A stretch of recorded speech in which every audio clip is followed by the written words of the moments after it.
So, started recording. Let's start. ने assignments last year पढ़ लिया था और अब आज बहुत दिनों बाद हम मेन टेक्स्ट पढ़ेंगे और हमारे पास सिर्फ 10 मिनट है। वाओ, हमने काफी टाइम खराब कर दिया। तो हमारा जो मेन टेक्स्ट है इसमें हम पढ़ेंगे कमेंट्स ऑन अभिज्ञान चक्र, और कुछ भी नहीं है इसमें, स्टोरी वगैरह का कुछ मेन पार्ट नहीं है, बस कमेंट्स। तो लोगों ने अपनी अपनी राय दी है कि ये स्टोरी क्यों अच्छी है, कैसे अच्छी है। तो context of the story change हो जाता है, और कैरेक्टर और शकुंतला भी चेंज हो जाता है जब कालिदास ने उसको अपनी लैंग्वेज में लिखा था, अपनी तरह से इंटरप्रेट किया था। उसने शकुंतला का कैरेक्टर ऐसे चेंज किया कि उसे थोड़ा सा बहुत ही ज्यादा सिंपल और बहुत ही ज्यादा सरेंडर रहने वाला एक कैरेक्टर उसको दिखा दिया है, लेकिन काफी ज्यादा बोल्ड कैरेक्टर है। एपिक में देखेंगे, महाभारत में जब कैरेक्टर हम देखते हैं तो बिल्कुल द्रौपदी जैसा ही कैरेक्टर, लेकिन अभी इसमें नहीं है ऐसा। ये इसका रीजन क्या है? इसका रीजन ये है कि 4th सेंचुरी में आइडियल वुमेन वो होती थी जो काफी सेंटर्ड रहती थी, जो एकदम सबमिसिव रहती थी अपने पति के लिए या फिर मेल डोमिनेंट बॉडी के लिए। तो उसी के आधार पे कालिदास ने उस टाइम के अकॉर्डिंग इसका कैरेक्टर चेंज करके उसको थोड़ा माइल्ड और जेंटल और सबमिसिव बना दिया। Realm of delicacy and romance, क्योंकि सबसे ज्यादा पॉपुलर उस टाइम पे यही डोमेन्स थे, अभी भी वही है। तो डेलिकेसी और रोमांस पे उसने पूरा इसको आधारित कर दिया, जबकि हमने पढ़ा था लास्ट टाइम के एपिक में वो इतना ज्यादा कॉम्प्लेक्स है ही नहीं स्टोरी, इतने इमोशंस है ही नहीं, बहुत प्लेन स्टोरी। उसने एंग्विश भी डाल दिया एंड इमिनेंट ट्रेजेडी, सफरिंग्स और हैप्पीनेस, बहुत सारे इमोशंस उसने इसमें ऐड कर दिए स्टोरी में। When compared to the epic, Kalidasa's text seem to be an infinite emotional range. Yeah, जैसे मैंने यही बात बोली थी अभी। He fills it out with subplots and a curse and signatory. Yes, जो अपना कर्स है दुर्वासा का, और जो शकुंतला को टिंग देता है दुष्यंत राजा, वो है ही नहीं एपिक में। वो उसने कालिदास ने की इमेजिनेशन में उसने खुद ऐड किया था ये। So it involves a curse and signatoring. Yeah, subplots are as important as the main story because they cause the separation and union. Yeah, तो ये जो दो बातें, दो अपने सबप्लॉट्स ऐड करे थे कालिदास ने, कर्स और सिग्नेटरी, ये बहुत ही ज्यादा मेजर रोल प्ले करते हैं इसमें, क्योंकि जब हमारे हम एपिक पढ़ रहे होते हैं तो उसमें काफी बिजार स्टोरी है कि ऐसे कैसे राजा ने उसको छोड़ दिया, जबकि उसके मोरल्स इतने हाई थे, और उसके बाद में एक्सेप्ट भी कर लिया। वो बहुत ज्यादा थोड़ा कंफ्यूजन हो जाता है। तो ये जो दो चीजें ऐड करी है कालिदास ने, वो स्टोरी को और ज्यादा क्लियर बनाती है अंडरस्टैंडिंग। वो सेपरेशन का रीजन भी बता देती है और वो यूनियन का रीजन भी बता देती है। Familiarity with the foundational story meant that innovation would be easily recognized. Yeah, 4th century में अच्छा, 4th सेंचुरी है क्या, ये थोड़ा सा अगर मैं टाइमलाइन देना चाहूँ तो हम ऐसे देख सकते हैं इसको कि अगर ये हमारी टाइम है तो याद है तुम लोगों को, नहीं ऑब्वियसली याद नहीं होगा, लेकिन फिर भी अपना एक टाइम ऐसा था कि मगध जो मेन सेंटर होता था इंडिया का, वहाँ पे नंदा डायनेस्टी रूल करती थी। क्या बोलते हैं, धनानंद, जो लास्ट उसका चक्कर था, वो नंदा डायनेस्टी रूल करती थी। उसके बाद फिर मौर्यन डायनेस्टी आई थी। मौर्यन डायनेस्टी का मेन कैरेक्टर कौन जिसने स्टार्ट करी थी, वो है चंद्रगुप्त मौर्य, जिसके टीचर है चाणक्य या कौटिल्य। तो उस उनके हेल्प से वो बड़ा राजा बना था। तो वो 4th सेंचुरी से पहले था, और उसी बंदे के आगे जो सक्सेशन में थे वो थी गुप्ता डायनेस्टी। वो थे अपने फोर्थ सेंचुरी के मेन रूलर्स। तो उनके प्रीडेसेसर्स हैं अपने ये चंद्रगुप्त मौर्य है नाम। तो अगर अगर तुम्हें थोड़ा बहुत हिस्ट्री याद है तो ये हम इस एरा की बात कर रहे हैं, इस टाइम पे कालिदास एग्जिस्ट करता था। और अगर मैं थोड़ा और एक्सप्लेन करना चाहूँ तो ये जो गुप्ता डायनेस्टी का रूल था, उस टाइम पे इंडिया को सोने की चिड़िया बोला जाता था। ये सब शायद पढ़ा है तो ये सब A flavor of this is found in some of the जातक। या तो जो जातक होते थे, बहुत एक डिफरेंट टाइप से की स्टोरीज होती थी। जैसे अपना ये जो अभिज्ञान शकुंतलम है, ये तो प्ले है अपना। प्ले जैसे ही एक चीज होती है जातक, वो होती है पॉपुलर टेल्स विद महाराज कंफर्मिंग बुद्धिस्ट एथिक्स। या याद होगा तुम लोगों को, अशोका ने बुद्धिज्म फैलाया था अपने टाइम पे। तो उस टाइम पे नया नया बुद्धिज्म आया था और बहुत ही फेमस हुआ था। ये नया रिलीजन था, बहुत पॉपुलर भी था। तो उस टाइम पे इन्होंने एक नया जॉनरा निकाला था, जाता। वो पॉपुलर टेल्स बोलते थे। उसमें मुराज जो होते थे वो बुद्धिस्ट लिरिक्स परफॉर्म करते थे। The play was intended for performance and not for recitation. वो सिर्फ परफॉर्मेंस के लिए जो प्ले होता है स्टेज पे उसके लिए था, रेसिटेशन के लिए नहीं था। क्योंकि ये फिक्शन कैरेक्टर है, फिक्शन फिक्शन बहुत सारी उसमें ऐड है। तो रेसिटेशन के लिए वो नहीं है। रेसिटेशन वही है जो हिस्ट्री का पार्ट है। It was performed in the court festivals and sophisticated areas. Yeah. इसे कोर्ट में और सोफिस्टिकेटेड एरियाज में परफॉर्म किया जाता था। और क्योंकि उस टाइम पे एपिक्स सब जानते थे कि महाभारत में क्या हुआ था, रामायण में क्या हुआ था, तो जो छोटा मोटा चेंज होता था वो इजीली रिकॉग्नाइजेबल होता था कि हाँ भाई ये चेंज किया है, वाह क्या बात कर दी, मजा आ गया। Likely to be born in 4th century AD, या हम किसकी बात कर रहे हैं, कालिदास की बात कर रहे हैं। कालिदास प्रोबेबली 4th century में पैदा हुआ था। The play must be written some centuries subsequent to that of the epic. कुछ सेंचुरीज बाद, एपिक के होने के कुछ सेंचुरीज बाद या लिखने जाने के बाद वो पैदा हुआ। तो ये एकदम प्रोमिनेंट स्टेज पे था उस टाइम पे Mahabharata. Associated with the Gupta court, not conclusive. या तो कालिदास के बारे में बोला जाता है कि गुप्ता कोर्ट से थोड़ा बहुत कनेक्टेड था।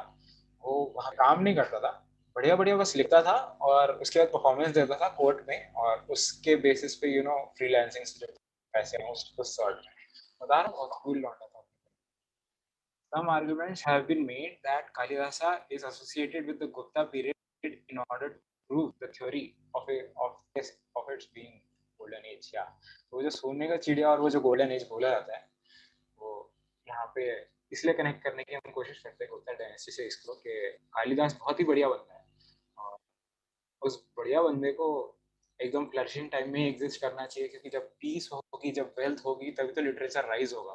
तो उस थ्योरी के बेस पे ऐसा अज्यूम किया जाता है, कुछ कुछ एविडेंस भी है लेकिन ज्यादा क्लियर नहीं है, तो इसलिए हम अज्यूम कर लेते हैं कि ये गुप्ता डायनेस्टी के करीब। यस, इट माइट बी, या ये मेरा खुद का ओपिनियन है, करीब पढ़।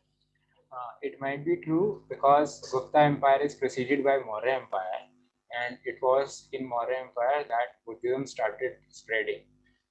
It could be possible that Kalidasa was from late Mauryan. Yeah, ये मेरी खुद की थ्योरी है कि लेट मौर्यन एम्पायर के टाइम पे हो सकता है कालिदासा एग्जिस्ट करता हो। और क्योंकि गुप्ता डायनेस्टी और मौर्यन डायनेस्टी का जो रूल का सिस्टम था वो ऑलमोस्ट सेम था, तो हो सकता है हम गलती भी कर रहे हैं। Anyways, the use of Sanskrit in inscription was a continuation. Yeah, अभी भी संस्कृत यूज करते थे लोग 3000 साल बाद भी। An imprint of Shiv worship implicit in the Abhidhamma. Yeah, क्योंकि उस टाइम पे शिव जी पूजा सबसे ज्यादा प्रोमिनेंट थी, बहुत ज्यादा फेमस भी थी, सब लोग शिव जी के भक्त होते थे। तो अभिज्ञान शकुंतलम में उसका जिक्र कर दिया, क्योंकि जो जो जो पॉपुलर कल्चर होता है उसको तो लिटरेचर में ऐड करते तो फेमस हो जाती है, बेस्टसेलर बन जाती है इसलिए। तो there are many legends about Kalidasa. क्या तो हम बहुत सारी कहानी सुनते हैं उसके बारे में। इनमें से हो सकता है कि एक कहानी तुम लोगों ने भी सुन रखी होगी, मैंने इनमें से एक सुनी थी। One related by Tibetan lama Taranath. In the 17th century, Kalidasa, a handsome cowherd, गौ चराने वाला, is transformed from a fool to a poet largely through the grace of Kali and support of Prince Kanti. Mainly ऐसा कुछ मैंने एक second क्योंकि अभी time भी कम है, लेस देन 1 मिनट है मतलब। Interestingly, it has an intervention of a woman which reveals his accomplishment. Yeah, तो औरत ही है जो उसको बढ़ा रही है। और उस टाइम जितने भी पॉपुलर होते थे ना लिटरेचर एपिक्स और ये जैसे कि प्ले, उसमें वुमेन का मेजर रोल देखा जाता है। बेशक पेट्रियार्की थी लेकिन यहाँ पे वुमेन का मेजर रोल वो popular. One more similar example of fool to genius is Valmiki. ये मेरा पर्सनल है कि वाल्मीकि का भी वो उसमें यही था कि वुमेन का इंटरवेंशन था। तो कमिंग बैक टू ज्ञान शकुंतलम, हंट इज हाँ, तो हम याद होगा कि हाँ वो हंट करने गया था उससे पहले अपना राजा दुष्यंत। तो वो एक्चुअली मेटाफर की तरह भी यूज किया गया था, उसका डबल मीनिंग था कि ये तो अपना राजा कर ही रहा है, अपनी वीरता दिखा रहा है हंटिंग के। हंट जब हम पढ़ रहे थे, जब दुष्यंत हंट करने गया था, तो वो दो मीनिंग की तरह हम यहाँ पे देख सकते हैं उस वर्ड को। एक तो वो अपनी ब्रेवरी को दिखाने गया ही था, वो हंट था, और दूसरा हंट को मेटाफर की तरह कैसे यूज किया है वो, जो रॉयल टाइप ऑफ रोमांस और लव होता है ना, उसमें कोई भी एक पार्टनर या तो मेल नहीं तो फीमेल दूसरे काउंटर पार्ट को हंट करते हैं, वो उस टाइप में royal royal romance sort of. तो परस्यूट सबसे पहले उसमें होता है परस्यूट, फिर कंटेस्टिंग इमोशंस, फिर अल्टीमेटली सबमिशन। तो ये होता है royal love, we have to accept it. तो यहाँ पे हंट को उसका मेटाफर की तरह यूज किया गया है। तो focus is on tension between desire and duty, काम और धर्म के बीच में जो टेंशन है उसको भी रिप्रेजेंट करती है हमारी ये स्टोरी। कैसे कि सबसे पहले डिजायर की, दोनों की डिजायर के चक्कर में वो कर्ज लेके बैठी की बेचारी, राजा भूल गया, वो भी रो रहा है उधर। फिर बाद में उनको अपनी अपनी ड्यूटी रियलाइज हुई कि अब शादी हो गई है, तो ऋषिकर ने उसको बच्ची को बताया था, बेटा मैरिड वाइफ के और मदर के ये धर्म होते हैं। और अपने दुष्यंत को पता नहीं किसने, मैं भूल गया उसको राजा के धर्म बताए थे। तो वहाँ पे काम और धर्म के बीच में बहुत टेंशन है, कैसे उसको इन्वॉल्व करें। So this also reflects the scheme of uh, Purusharth, where the balance between dharma, arth, काम and moksha is represented. धर्म अर्थ काम को अगर हम ढंग से करते हैं, धर्म अर्थ काम होता है क्या, ड्यूटी, या मनी, और जो काम होता है वो डिजायर होती है। तो ये जो तीन तीन के बीच में जाकर एक बार हम बैलेंस बना देते हैं तो करेंगे मोक्ष या फिर लिबरेशन फ्रॉम अर्थ हो जाता है। तो उसको दिखाया है उसने। Also hunting is an alternative of going into battle. या तो लोग क्या करते थे, अगर राजा लोग ऐसे बोर होते थे ना, और कोई वॉर वार नहीं हो रही है, तो अब क्या करेंगे, तो जबरदस्ती तो किसी को सर नहीं मारेंगे, तो हंटिंग के लिए जाते थे।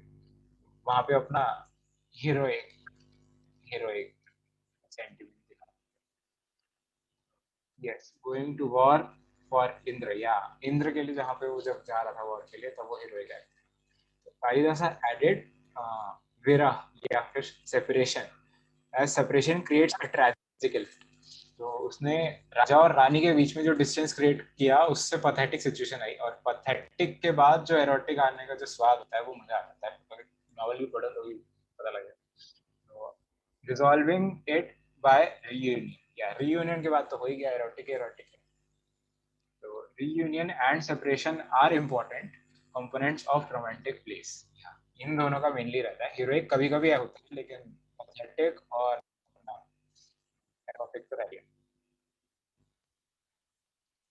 It can be seen that there's no existence on staying within the confines of original story। या तो मतलब कालिदास बिल्कुल बिल्कुल भी बाउंड नहीं था कि हो क्या रहा अपनी एपिक में।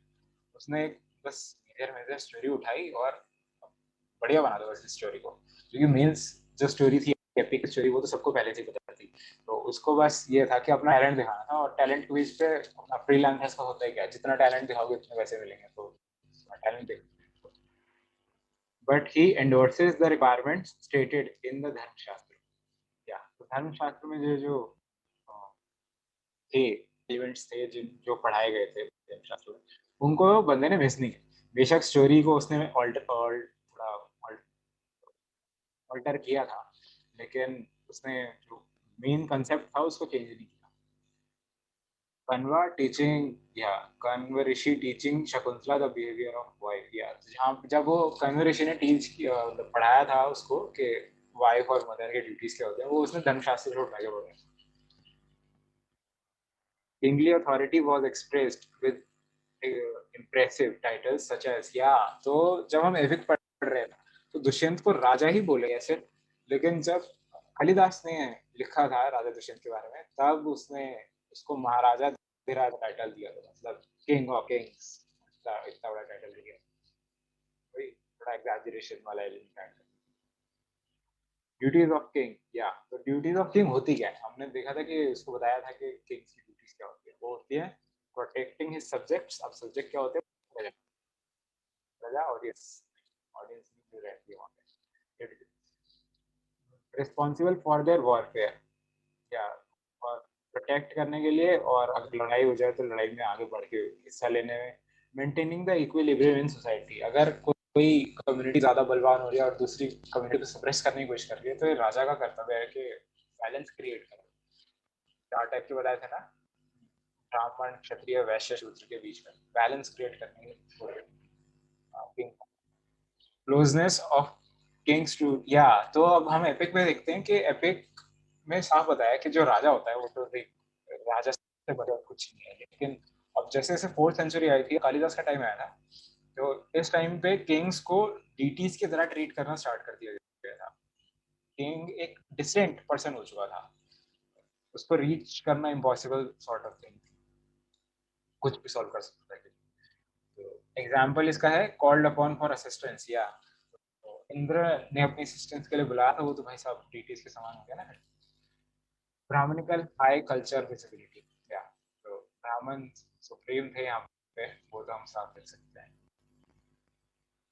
श्राप दिया था दुर्वासा ऋषि ने उनकी इज्जत रखने के लिए, जैसा श्राप दिया था वैसा आपको मानना पड़ा। In post Gupta period settlement such as agrahara became powerful nuclei and networks of upper caste culture and learning। अब अग्रहारा होता क्या है? ये ना सॉर्ट ऑफ आश्रम सॉर्ट ऑफ थिंग होती है। ये अपने आप को सस्टेन करते हैं, लोग जंगल में रहते हैं, कोई बात नहीं, लेकिन तो ये अग्रहारा जो होते हैं अपने, ये आश्रम सॉर्ट ऑफ थिंग होती है। ये अपने आप को सेल्फ सस्टेन करते हैं और कभी कोई टैक्स भी नहीं देते, नहीं टैक्स देते हैं आई गेस, और वो किंग द्वारा अलॉटेड होते हैं लोग। तो आगे बढ़ते हैं क्या, तो ये न्यूक्लियर थे, पावरफुल न्यूक्लियर थे इस टाइम पे अपर क्लास का और लर्निंग के लिए। जैसे हम याद है तुम्हें तक्षशिला यूनिवर्सिटी, वो ऐसे स्टार्ट हुई थी कि ब्राह्मण्स पढ़ लिख के बैठे थे, और इसके बाद राजाओं को पता लगे वो भाई ये तो बड़े लर्नेड लोग हैं, तो फिर उन लोगों के पास, उन ब्राह्मणों के पास पढ़ने जाते थे, और फिर देखा कि रिजल्ट्स काफी अच्छे हैं, इतने पढ़े लिखे हो गए राजा लोग, तो और राजा और प्रिंसेस ने आना वहाँ पे शुरू कर दिया। फिर धीरे धीरे कलेक्शन बढ़ता गया लिटरेचर का, और फिर एक यूनिवर्सिटी बन गई तक्षशिला, गांधार की। हिस्ट्री मेरे को पसंद है लेकिन इतना नहीं। The ashram with its self-contained activities such as parallel with the agrahara, या तो जो आश्रम होता है वो किंग अलॉट नहीं करता है, अग्रहारा वो किंग अलॉट करता है, लेकिन काम आश्रम वही करता है जो अग्रहार में होते हैं, मतलब सेल्फ सस्टेनेंस वाले काम, और टैक्सेस नहीं देते ये लोग। अग्रहारा में क्या होता है, क्योंकि किंग अलॉट करता है उनको लैंड, तो अग्रहारों का ये ड्यूटी बन जाती है कि वो उनको टैक्स पे, लेकिन इतना नहीं। देन विदुशाखा, या अब ये विदुशाखा कौन है? विदुशाखा के बारे में बात आई है तो बता देता हूँ। ये जब हम स्टोरी सुन रहे थे ना कि राजा का एक दोस्त था, जिससे जिसके आगे उसने सबसे पहले अपना सिगरेट खोला था कि मेरे को उस पर क्रश है, याद है? तो वो बंदा था, जो फ्रेंड था, वो था विदुशाखा। ये एक ब्राह्मण था, और ही इज अ गोफी कैरेक्टर। जो किंग है ना, उस वो डीटी सॉर्ट ऑफ थिंग है उस टाइम पे, तो उसने कालिदास ने उसको चेंज ही नहीं किया इमेज को, लेकिन विदुशाखा कैरेक्टर को ऐड करके किंग को ह्यूमनाइज करने की कोशिश करी उसने। काफी स्मार्ट मूव था ये। विदुषा का एक फिक्शनल कैरेक्टर है, अगेन सब प्लॉट है, वो एक था नहीं वैसा विदुषा का नाम। When Vidushaka says that the ashram should be taxed on rice growing, he is rebuked by the king, who explains that revenue from ashram lies in the merit gained from the activities of those who live there। अब इसका मतलब ये है कि tax लेने की बात करेगी कि ये जो आश्रम है ये तो अपना टैक्स देते ही नहीं है, वाइल्ड राइस ग्रो करते हैं और ये अपने आप खुद ही खा लेते हैं। तो उसने कहा था इनको 15% आगे आएगा, अभी यहाँ पे लिखा नहीं मैंने, 15% टैक्स इनसे लो। तो राजा को गुस्सा आया था, उन्होंने कहा था देखो भाई ऐसा है, पहली बात मैंने इनको लैंड अलॉट नहीं किया है, दूसरी बात ये लोग खुद ही मेहनत करते हैं, मुझसे कोई फैसिलिटी भी नहीं लेते हैं, और खुद ग्रो करते हैं, तो इन पे इनका अपने अनाज पूरा अधिकार है, मैं इनसे टैक्स लेने वाला कोई भी नहीं। ये सेल्फ सस्टेनिंग बॉडी है, ओवरऑल ये कहना चाहता है राजा। In 4th century two major sources of income were revenue और कॉमर्स। जो राजा लोग होते थे या फिर जो बड़े बिजनेसमैन भी होते थे, वो क्या करते थे, लैंड खरीद के देते थे। जैसे आज के ज़माने में जो प्रॉपर्टी डीलर्स होते हैं, उनके पास प्रॉपर्टीज होती हैं, वो लैंड करते हैं या तो नहीं तो बेचते हैं। वो जो उनसे जो रेवेन्यू आता है, उन पे सस्टेन करते हैं। उस टाइम पे भी यही था, वो रेवेन्यू ऐसे लेते थे। और कॉमर्स का जहाँ जहाँ तक सीन है, वो है अपना बिजनेस। तो यही मेजर सोर्स है टोटल बिजनेस वगैरह से। और जो लोग स्लेव्स थे, वो कहाँ ही कमा पाते थे, उनका income। So, overland trade with the West and Central Asia and maritime trade with Red Sea and Southeast Asia. अब ये जो हम देख रहे हैं, ये ट्रेड नेटवर्क्स है इंडिया के 4th सेंचुरी में, जब कालिदास एग्जिस्ट करता था। वो है हमारा वेस्ट और सेंट्रल एशिया से। और जो हमारे सी वाले रूट्स हैं, वो है रेड सी, जो यू नो अरेबियन, अरेबिया और नॉर्थ वेस्ट में उधर, तो उससे हमारे कनेक्शंस थे काफी ज्यादा स्ट्रॉन्ग। सिल्क रूट भी था अपना, याद होगा तुम लोग अगर याद पढ़ा, पढ़ाई तो हो गई। Hunting was just a pale shadow of hunts. या जो हंटिंग होती थी अब इस टाइम पे 4th सेंचुरी में, वो अभी जैसे दुष्यंत ने हंटिंग करी थी उसके तो बराबर भी नहीं था, एकदम फीकी। क्योंकि इस टाइम पे सारे फॉरेस्ट कवर्ड होते थे राजा के ट्रूप्स से, और कोई नया लैंड एक्सप्लोर करने को बचा नहीं था इंडिया में। पूरा का पूरा सही एकदम मस्त कॉन्कर करके रखेंगे। Dushyanta was actually hunting a black buck. या यहाँ पे ये फैक्ट ना मेरे को बहुत हंसी आई थी जब मैंने पहली बार पढ़ा था, कि हमने पहले पढ़ा था ना, ये डियर है, कौन सा डियर है ये नहीं बताया था, बाद में बताया ब्लैक बक है ये। सलमान खान की याद आई मेरे को यहाँ पे।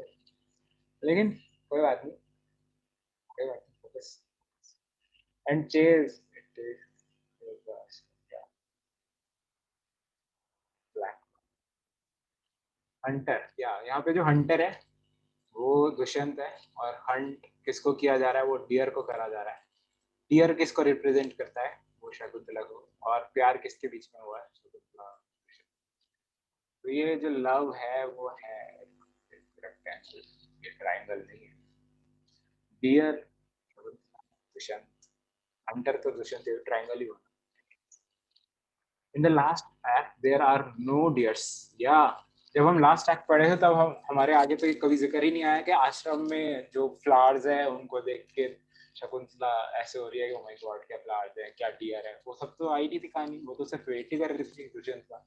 तो वो जो दिखाया है ना वहाँ पे, वो ये रिप्रेजेंट करने के लिए कि अब जो पहले वाली शकुंतला थी, उससे ये शकुंतला अलग है। किस सेंस में?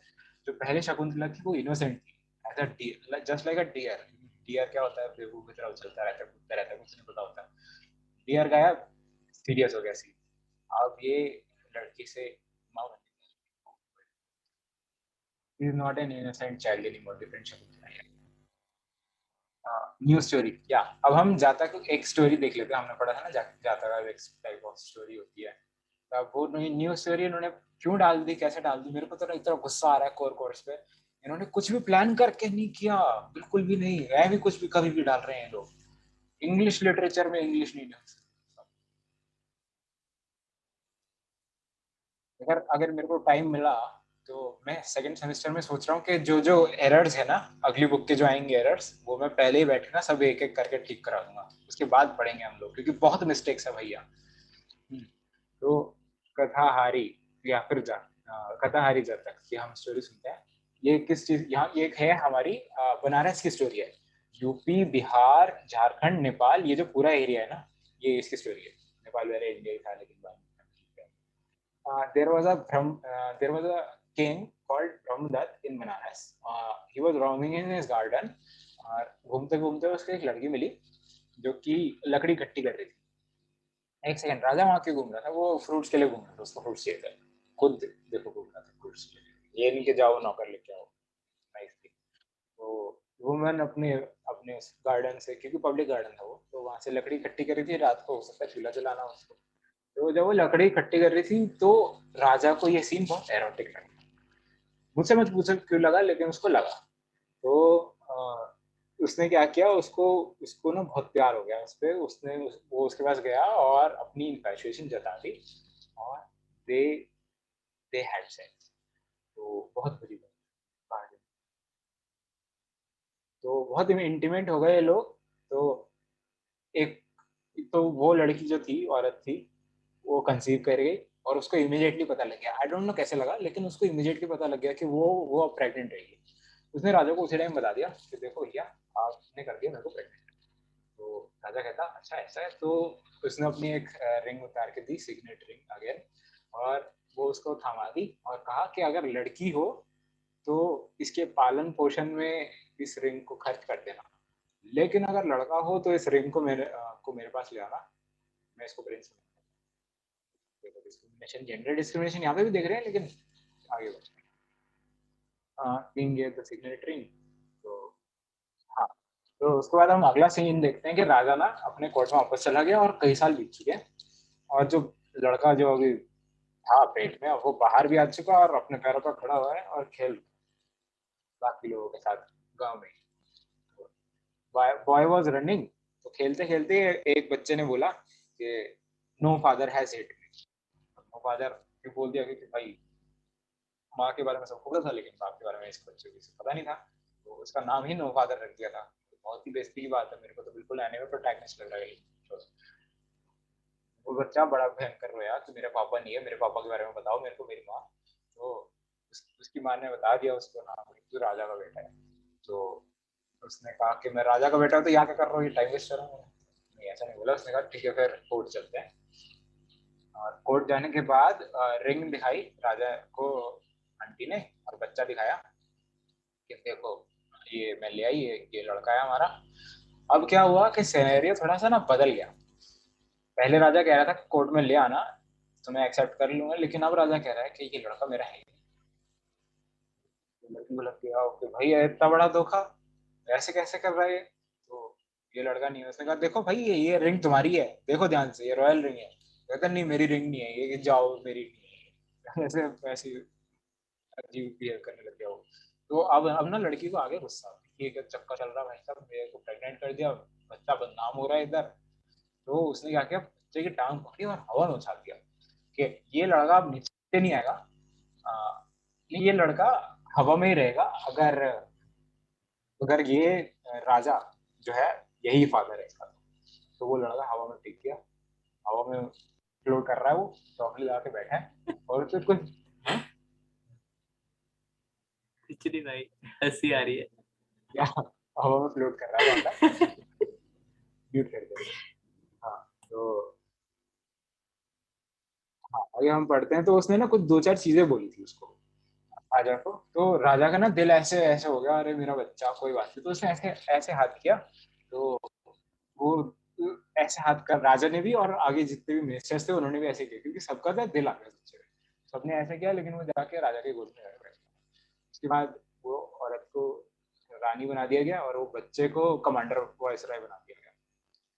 और लास्ट में वो अ, राजा बना था बच्चा, उसका नाम था कत्ता कत्ता वहाना, द फैगट बियरर। द फैगट बियरर याद रखोगे तो चलेगा। With respect to this story, we can say that marriage and procreation were not associated with animals. Yeah, जो प्रोक्रिएशन होता था वो तो एसोसिएट करता ही नहीं था किसी भी, वो तो कोई भी किसी के साथ भी चलता था। तो और मैरिज और प्रोक्रिएशन में भी डिफरेंस था कि इट डज नॉट मीन कि अगर इफ समवन वाज प्रोक्रिएटिंग मैरिज होगी, लिबरल टाइम। या लेकिन एक प्रॉब्लम थी, अगर अगर कोई बिना मैरिज के प्रोक्रिएट करता था तो कोई इम्प्योरिटी का साइन हो जाता था। तो कुंती बैकग्राउंड स्टोरी, हाँ यहाँ पे हम कुंती की भी बैकग्राउंड स्टोरी देख सकते हैं। महाभारत में याद होगा कि वो उसको शर्म के बारे में उसने क्या किया था कि कर्ण को बहा दिया था गंगा में। वो सेम कॉन्सेप्ट है इधर। यहाँ 3000 साल बीत चुके हैं। ओहो, 10 मिनट बचे फिर से। यहाँ पे 3000 साल बीत चुके हैं, लेकिन कंसेप्ट सबका सेम ही है। एम प्योर है अगर कोई बिना शादी कर रहा है तो। The signet ring and curse gives another dimension to the story. Again यहाँ पे सिग्नेट रिंग और कर्स की इसलिए ऐड किया ताकि एक इम्पोर्टेंस मिल सके स्टोरी को। जो कर्स था वो क्या था, यहाँ पे वो बच्चे को जो हवा में उछाला था ना, वो कर्स था एक sort of. Epic does not directly introduce Durvasa. या कुंती की बात जब हम कर रहे थे, तो जब हम महाभारत की बात कर रहे थे तब हमने ये देखा था कि कुंती के टाइम पे ना दुर्वासा ऋषि आए थे और उन्होंने उसको ब्लेसिंग दी थी कि फ्यूचर में तेरे 5 पुत्रों का तेरे को ब्लेसिंग है, अगर जब भी तेरे को चाहिए तो 5 पुत्र मिलेंगे। तो हम एपिक में देखते हैं कि शकुंतला के टाइम पे ना दुर्वासा ऋषि को हम देखते हैं, हम सिर्फ डायरेक्ट कुंती के टाइम पे देखते हैं। तो ये कालिदास की ना रिवर्स एपिसोड वाली स्ट्रैटेजी थी, बहुत ही शानदार, कि अगर कुंती दुर्वासा ऋषि की सेवा ना करती तो क्या होता, वो शकुंतला के साथ हुआ। Kalidasa reversed the Kunti episode and introduced him to Shakuntala, maybe to depict if Kunti had not served him, she would have ended up as badly as Shakuntala. Yeah, उसी शकुंतला वाली हालत थी। Brahmins at the top of Varnas. फिर से ये वही बता रहे हैं कि ब्राह्मण टॉप पे हैं। Also, the ring and curse distracts us from the real tension between Shakuntala and Dushyant. Dushyant और शकुंतला के बीच में रियल टेंशन है क्या? ये टेंशन है कि अगर जब बच्चा होने वाला था ना, शकुंतला का बच्चा हो जाता है तब वो प्रिंस होने के लायक होता या नहीं। ये जो मेजर क्वेश्चन है, इसको कर्स और रिंग ने ना रिजॉल्व कर दिया कि कर्स एक बार हुआ तो अब किसकी कोई गलती नहीं है। राजा ने अगर रिजेक्ट किया शकुंतला को तो राजा की गलती थोड़ी है, वो तो भूल गया था ना, तो कर्स की गलती है। और रिंग मिलने के बाद तो उसको याद आ गया, इसलिए उसने उसको प्रिंस बना ही दिया है।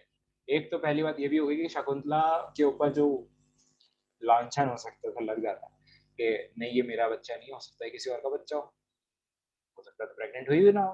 तो उस केस से भी बचा लिया, क्योंकि हम स्टोरी में देख रहे थे ना कि वो उसके पास आया था कि और राजा दुष्यंत, और उसने देखा ये तो मेरा बिल्कुल आइडेंटिकल है, तो मैं बचपन में एकदम ऐसे ही दिखता था और लाइन कब से चल रहा था, तो सारे जो सिम्टम्स थे वो सारे उससे मैच कर रहे थे उसके बच्चे। तो रिंग और कर्स ने उसको उन सब ब्लेम से बचा लिया जो सोसाइटी उन पे करती। और हम एक और चीज देख सकते हैं कि रामायण में अभी हम पढ़ नहीं रहे हैं लेकिन एक बार हम कर लेते हैं, सीता माता पे वैसे ही लगा था, ऐसे ही ब्लेम लगा था जैसा शकुंतला पे लग सकता था अगर अगर ये है कि सारे एलिमेंट्स ना होते। तो Dushyant can not be blamed for his behaviour, या ऑलवेज कन्वर्स, या ऑल्दो कन्वर्स डिसाइपल, या तो ऐसा हुआ था कि जब शकुंतला को लेके गए थे कन्वा के डिसाइपल आगे ascetics थे, तो वो बहुत गुस्सा हुए थे जब दुष्यंत ने कहा था कि नहीं मैं एक्सेप्ट नहीं कर रहा, मैं कैसे जानता हूँ, मैं तो जानते ही। तो उसने दोनों को इररिस्पॉन्सिबल बोल के ऐसे बहुत गुस्से में निकल गए थे कि देखो पहली बात तो ये कि अगर दुष्यंत रिजेक्ट कर रहा है तो इसमें अब हमारी क्या गलती है, हमें तो ऋषिगण ने तो पहली बात ये बोला कि इसको भेजो, और दूसरी बात ये कि हमारा इतना टाइम वेस्ट करा दिया और इतना इररिस्पॉन्सिबल राजा के साथ तुमने शादी वादी कर ली, तो हम तेरे को लीव कर रहे हैं। गुस्से में लीव किए थे वो लोग। और राजा को भी बहुत गलत गलत सुना, क्या सुना था, थीप बोला था। थीप क्या, वर्जिनिटी का thief है। तो और लायर बोला था, और does not do his duties, तो धर्म पे नहीं चलने वाला, बहुत उल्टा सीधा सुना। इन सम रिसेंशंस किंग, या कुछ रिसेंशंस में ऐसा भी है कि किंग ने सिर्फ डिनाई नहीं किया था, इंसल्ट भी किया था शकुंतला को। और शकुंतला वहां पे एक डिफरेंट पर्सोना लेके आ जाती है, जो कालिदास ने जिस पर्सोना को छुपा दिया, इंडिपेंडेंट वुमन होने का पर्सोना जो है, सबमिसिव बनाया है। तो शकुंतला काफी अपने लिए द्रौपदी की तरह खड़े होने वाली कैरेक्टर यहाँ पे दिखाया था कि सभा में अपने लिए खड़ी हुई थी शकुंतला। और उसने राजा को ये बोला था कि तू होता कौन है ये जज करने वाला कि हाँ तो ये सच क्या है, और दुनिया के वेलफेयर सिर्फ मर्द देखेंगे, ये सब उसने बहुत खरी खरी सुनाई थी। तो denying this right to women, या वुमेन के राइट्स पे सवाल उठाया था, क्यों नहीं है हमारे पास राइट्स, दूसरे सेंचुरी में है कालिदास वाली। In 19th century this response was replaced, ये जो रिस्पॉन्स है, जो बोल्ड रिस्पॉन्स है, इसको रिप्लेस कर दिया था 19th सेंचुरी में, और सिर्फ रोने वाला शकुंतला का रो दिया और रिजेक्ट हो गई, बस उससे रिप्लेस कर दिया। क्यों? क्योंकि उस टाइम पे पेट्रियार्की और बड़ी हो गई थी। ही आफ्टर रिमोर्स, या तो हम ये भी देखते स्टोरी में ना, ये बात हम शायद मिस कर दी थी। जब एक बार मेनका ले गई थी वापस शकुंतला गायब हो गई ना कोर्ट में एक बार, उसके बाद फिर वो रो रहा था बड़ा, तो उस टाइम पे रिमोर्स में राजा दुष्यंत ने एज इट इज पेंट कर दिया था उसको कि उसकी कमी महसूस ना हो। लेकिन एक बार जब पेंट कर दिया तो वो उसको और ज्यादा एम्प्टी फील कराता है एटमॉस्फेयर में। very very important. Shakuntala and Dushyant may be representatives of duality of home. अब ये may be जो है ये book में लिखा है, duality of home and exile, दो तरह से डिवाइड किया गया है, दोनों अलग अलग एस्पेक्ट्स ऑफ सोसाइटी को रिलेट करते हैं. एक है शकुंतला फॉरेस्ट को रिप्रेजेंट करती है, और जो एकदम रफ और वाइल्ड और जो कम फैसिलिटेटेड होते हैं और जो नेचर के क्लोज होते हैं, वैसे तरह का लाइफस्टाइल. और दुष्यंत रॉयल और सिटी वाला लाइफस्टाइल को रिप्रेजेंट करता है. नेचर और कल्चर के बीच में जो डाइवर्सिफिकेशन है उसको रीड फ्रॉम जो पेज नंबर 28 to 34 है ना, वो एक बार अपने आप पढ़ लेना, कि वो बहुत जिब्रिश है और बहुत ही यही जो मैंने बातें बोली उसको एक्सप्लेन कर करके बार बार बोला है. जो अगर परफेक्ट वर्ड्स में मिले तो उनमें से देख लो ना, मुझको लगता है अगर वो एज इट इज भी टेक दिए ना एक दो लाइन तो दिक्कत नहीं होगी, क्योंकि वो बहुत ही ज्यादा अजीब तरीके से 3 बार 4 बार बोलिए. कॉन्डर forest to the king is Vidushakha. Vidushakha के बारे में पहले बता दिया था मैंने कि विदुशाखा एक ऐसा कैरेक्टर जो ही मैच करता है किंग को, उसका दोस्त. They meet each other on equal footings. तो वो एक दूसरे को ना एकदम इनफॉर्मली, जैसे हम एक दूसरे को बोलते हैं वैसे ही बोल रहे थे, और कोई फॉर्मेलिटी नहीं दिखा रहा था विदुशाखा, एकदम फ्रेंड की तरह यूज कर रहा था. और उसने ये भी बोल दिया था कि टैक्स करो इनको, जो कि मॉरली गलत थी, और फिर भी राजा ने उसको कुछ ज्यादा सीरियस एक्शन लिया नहीं. सिर्फ एक ही रीजन था कि कालिदास के अकॉर्डिंग वो प्रकृत बोलता था उस टाइम पे. प्रकृत उस टाइम पे पॉपुलर थी, तो वो प्रकृत बोलता था, तो लोकल लैंग्वेज में जो बोलता बंदा ऐसी कुछ बातें कर रहा है उसको सीरियसली नहीं लिया जाता. और उस टाइम पे अगर कॉमिक्स जो होते थे ना वो प्रकृत में ही होते थे. जैसे अभी हम हरियाणवी या फिर थोड़ी सी देसी हिंदी में अगर बात करते हैं तो वो कॉमेडी ऐसे हो जाता है ना, वैसे प्रकृत थी उस टाइम. तो he mocks the king occasionally. तो हीरो जो है ना उसको इसकी हीरोइक क्वालिटीज को थोड़ा रिड्यूस भी कर देता है. वो उसको मॉक करता है, कभी कभी उसको मजाक बनाता है और अजीब अजीब बातें करता है. His character was used to reverse the norms. तो जो जो जो वर्ण थे ना उस टाइम पे बहुत ज्यादा फिक्सेटेड थे इसी बात को कि कोई अपने वर्ण से हिलेगा नहीं, सब जो इस वर्ण में है उसी का ही काम करेंगे. लेकिन ये थोड़ा सा इनएफिशिएंट सिस्टम था और वेदों को गलत इंटरप्रेट करके ये सिस्टम बनाया था. तो उस सिस्टम से ब्रेक करने के लिए, बाहर आने के लिए विदुषा का कैरेक्टर डिजाइन किया, क्योंकि ये ब्राह्मणों को भी इंसल्ट कर रहा है, ये क्षत्रिय को भी नहीं छोड़ रहा है. तो in a sense he is uplifting Shudras और अपने वैश्यास, समवॉट लिफ्टिंग, डायरेक्टली नहीं, क्षत्रिय और ब्राह्मणों को रिड्यूस करके. तो he objects at ashram, drinking water from stream और noise of elephants. उसको ओवरऑल हर चीज से कंप्लीट है. His purpose in life is to be comfortable. वो आराम से रहना चाहता है. अगली है, उसकी बॉडी फेस भी अगली है. ओवरऑल कॉमिक कैरेक्टर है. जितने भी जो अगली दिखने वाले कैरेक्टर्स थे वो सब कॉमिक में थे. बहुत अजीब. Contrast with the king. He is in contrast with the king. All this is permitted because he speaks by Prakrit. Prakrit बोलता है सिर्फ इसलिए परमिट है उसको. और जो मेजर पार्ट है ना, 1 मिनट में इसको खत्म करने की कोशिश करूंगा कि रविंद्रनाथ टैगोर का कॉन्ट्रीब्यूशन क्या है शकुंतला में. 19th से 20th सेंचुरी के बीच में ना बहुत ही मेल डोमिनेटेड सोसाइटी थी. तो शकुंतला का जो कैरेक्टर है, जो कि अपने आप में स्टैंड भी एक बार लिया था कुछ रिसेंशंस में, वो थोड़ा कंट्रोवर्सी क्रिएट कर सकता. तो अब और हो सकता था कि इसको रिजेक्ट भी कर देते इस एपिक को, लेकिन ये इतनी बढ़िया चीज थी तो वो चाहता नहीं था टैगोर के इसको रिजेक्ट किया जाए. तो उसने क्या किया कि डिक्लेयर कर दिया कि कुछ एक्शंस को ना चेंज कर दिया और कुछ अलग ट्रांसलेशन थी कुछ चीजों की. तो उसने टैगोर ने लिखा कि एक ऐसे लिखा, इसका नाम मैं देख लेता हूँ क्या था. इसका नाम तो मेरे को नहीं दिखा यहाँ पे. तो उसको पब्लिश किया था उसने, और उसका ट्रांसलेशन इंग्लिश में जदुनाथ सरकार ने किया था मॉडर्न रिव्यूज में. तो और उसका जो टाइटल था वो था ये, टैगोर ने क्या क्या किया था.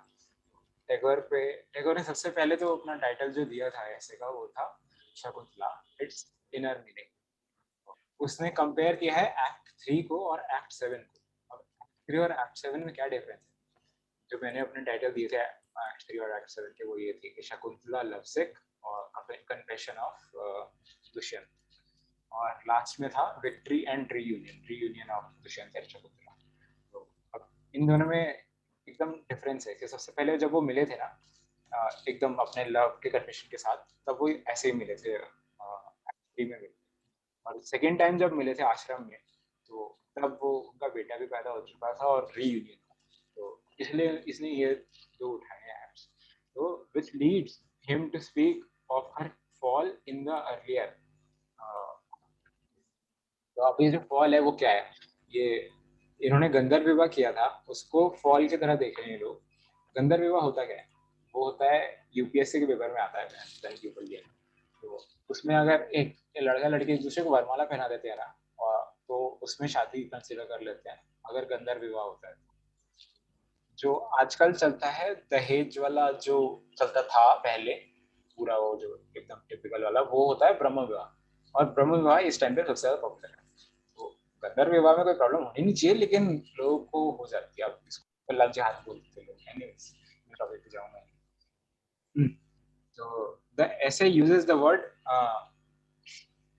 पतन। ये हमेशा मेरे को पठाना दिखता है, लेकिन है ये पतन। तो पतन एंड पतित, ये जो दो वर्ड यूज करे थे उसने, उसका ट्रांसलेशन वैसे तो फॉलन, या फिर जो फॉल, एक तो फॉल होता है और एक होता है फॉलन, जिसका जो गिर चुका होता है। लेकिन उसको इसने मीनिंग चेंज करके दिखा दिया था सरेंडर। तो ये जो इसने वर्ड चेंज किया था वो था कन्विंस करने के लिए 19th सेंचुरी की ऑडियंस को कि नहीं भाई ये बढ़िया माल है, इसको समझो, इसकी अप्रिशिएशन करो, क्योंकि मेरे डोमिनेट सोसाइटी। सरेंडर और डिफीट में इसने मीनिंग बदल दिया था इसका। He did so because this would be the judgmental assessment. Yeah, तो यहाँ पे जज करते लोग। He had to make sure this epic is understood and valued in that time. ये गोथ वाली बात में बता था ना स्टार्टिंग में, ये वही यहाँ पे ना बहुत मिस्टेक करी है इन लोगों ने इंग्लिश में। मैंने इसको ठीक करके लिख दिया, तुम भी ठीक कर लेना। मेरे को पेज नंबर याद नहीं, अगर लिखा हो तो बता दूंगा। नहीं लिखा। तो यहाँ पे गोथ ने एक बात बोली थी कि Shakuntala blends together the blossom of youth years and the fruits of maturity. तो मेच्योरिटी और यूथ के बीच में जो होता है ना कॉम्बिनेशन, उनको ब्लेंड कर रही है शकुंतला, दोनों फेजेस को दिखा रही है। It combines heaven and earth. जब यूथ होती है तब एकदम सब कुछ बहुत ही मस्त लगता है ना, मतलब जो जो हमने टीनेज में शोज देखे होते हैं वो हमें ऐसा लगता है ना कि लाइफ लॉन्ग के ये तो बेस्ट शोज थे। तो वो वही चीज हेवन और फिर अर्थ, जब मेच्योरिटी आती है तब रियलिटी समझ में आने लग जाती है। God says expressly that Shakuntala contains the history of a development of flower into fruit, sorry, youth to charity, flower to fruit, of earth into heaven.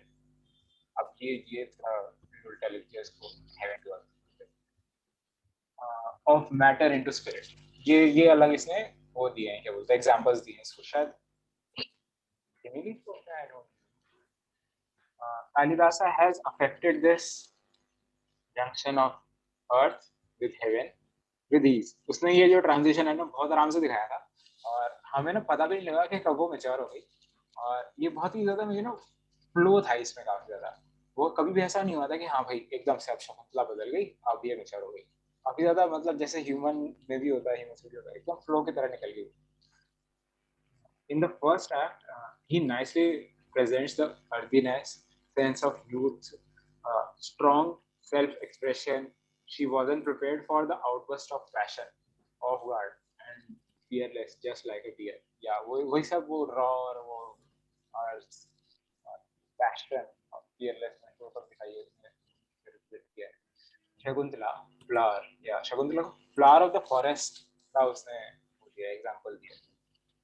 Dust settles on it, but she's unaware, like a simple wild deer। अब dust क्या है, dust actually कर्ज को बोल रहे हैं, के ऊपर dust लगती है लेकिन she's unaware, just like a simple wild deer। अब लास्ट है हमारा शकुंतला's natural simplicity compared to Miranda. या जो मिरांडा है ना अपना, वो शेक्सपियर का शायद उसमें आता है, लेकिन यहाँ पे क्यों दे रहे हैं, अभी तो शेक्सपियर हमारा है नहीं, सेकंड सेमेस्टर में आएगा शायद, आएगा, आई डोंट नो पक्का से आएगा कि नहीं। हाँ, तो मिरांडा के अननेचुरल स्टफ से कंपेयर किया उसने उसको, तो for no reason at all, क्योंकि यह तो समझना पड़ेगा। हाँ, तो अब आ जाता है हमारा पेज नंबर 41 से 43 तक। 40 था ये पेज नंबर मुश्किल। तो 41 से 43 तक रैंडम प्रेज किया है उस अपने इंडियन रविंद्रनाथ टैगोर ने कालिदासा का प्ले। तो वो पढ़ लेना, वो सेम बातें और अजीब अजीब मेटाफर यूज कर करके यूज करिए। और शकुंतला एक आइडियल ग्रीनी है और वो सब स्टफ, वो क्या क्या उसकी क्वालिटीज है शकुंतला की, वो पेज नंबर 46 पे, वो लास्ट पेज है और वहाँ पे हमारा खत्म होता है। तो that's it from my side. अब हमारा हो जाता है कालिदास खत्म। उफ, मैं थक गया था कालिदास पढ़ पढ़ के। अब आते हैं हम अगला शिला प्रतिक्रम पे, अगली क्लास में।